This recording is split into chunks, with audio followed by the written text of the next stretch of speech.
Então, eu trago como destaque de hoje, na verdade o destaque era outro, mas eu acho que é mais importante neste momento, da notícia de que a Câmara dos Deputados ontem à noite aprovou o regime, a tramitação em regime de urgência de um projeto de lei que é fundamental para o país. É um projeto que altera as regras das chamadas audiências de custódia, que impedindo a soltura de bandidos que cometam crimes graves, são presos pela polícia, muitos deles em flagrante, a maior parte, e acabam sendo soltos nessa brincadeira que inventaram no Brasil, que é a audiência de custódia.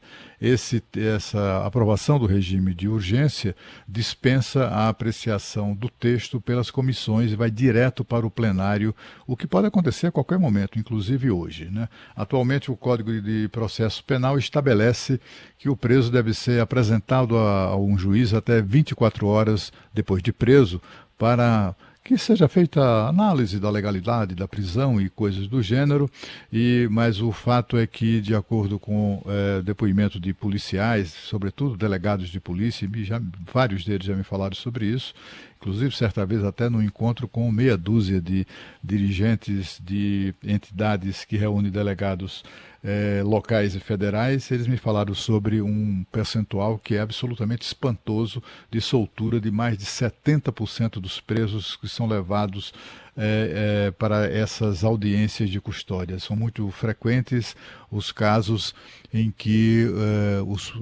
os caras são presos por cometerem crimes pavorosos, ainda assim têm sido soltos, né? Só para lembrar, quem impôs a audiência de custódia ao Brasil foi o então presidente do Conselho Nacional de Justiça, ministro Ricardo Lewandowski, que na época era presidente do Supremo Tribunal Federal. É a mesma figura que também defende o desencarceramento em massa daqueles pouquíssimos que a sociedade consegue meter na cadeia.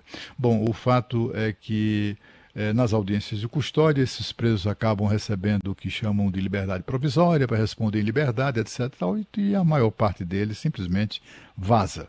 Além de aumentar o prazo para 72 horas, esse projeto cuja urgência foi aprovada, inclui um dispositivo no Código Penal que torna obrigatória a decretação de prisão preventiva durante a audiência de custódia para acusados de crimes hediondos, ao menos isso, acusados de roubo ou associação criminosa qualificada.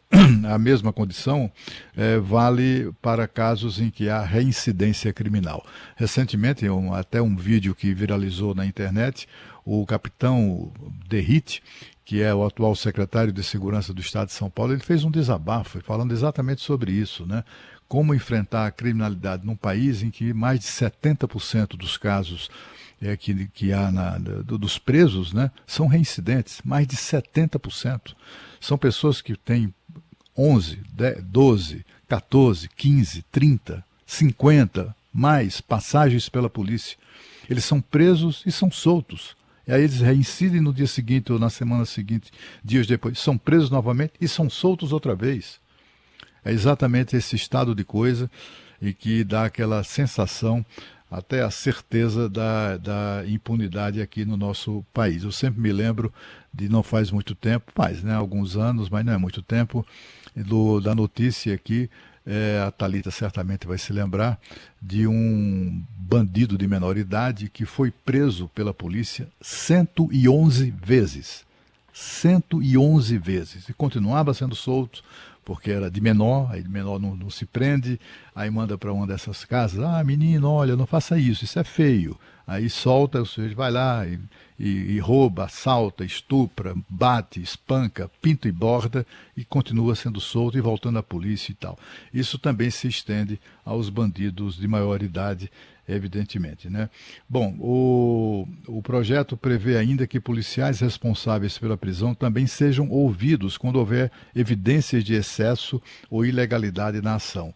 O objetivo é evitar que os acusados sejam soltos pelo juiz com base apenas em alegações de abuso de autoridade, o que é uma coisa muito frequente.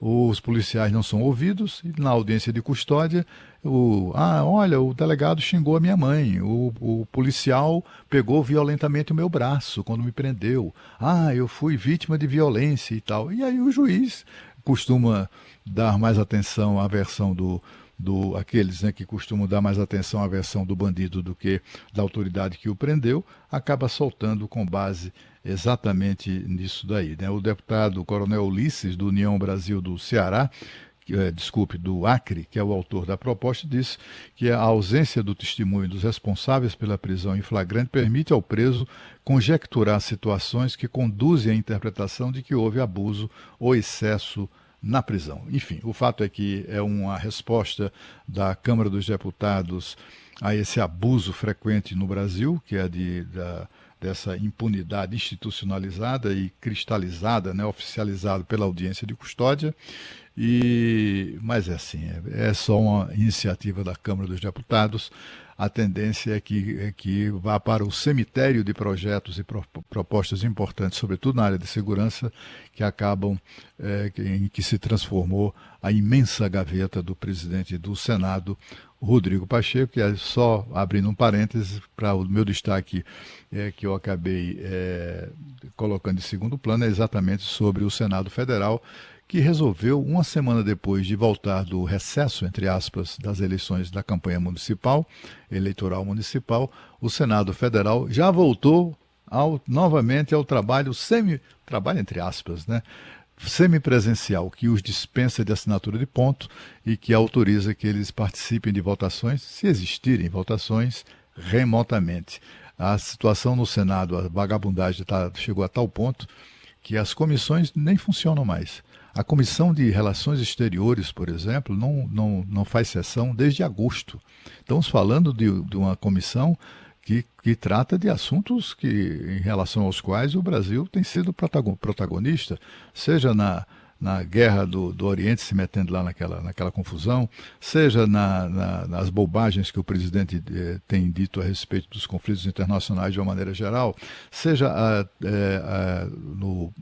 nesse bate-boca recente e as ameaças com o ditador Nicolás Maduro e ameaças do ditador ao presidente brasileiro. E o Brasil é um dos países mais importantes do mundo, não pode ficar, a sua posição perante os temas internacionais impõe um plantão permanente das comissões de relações exteriores da Câmara e do Senado. Na Câmara tem funcionado muito bem, regularmente se reúne toda semana, etc. No Senado, essa turma não sabe o que é discutir assuntos dessa natureza desde agosto passado, o que é uma lástima. E ganham muito bem.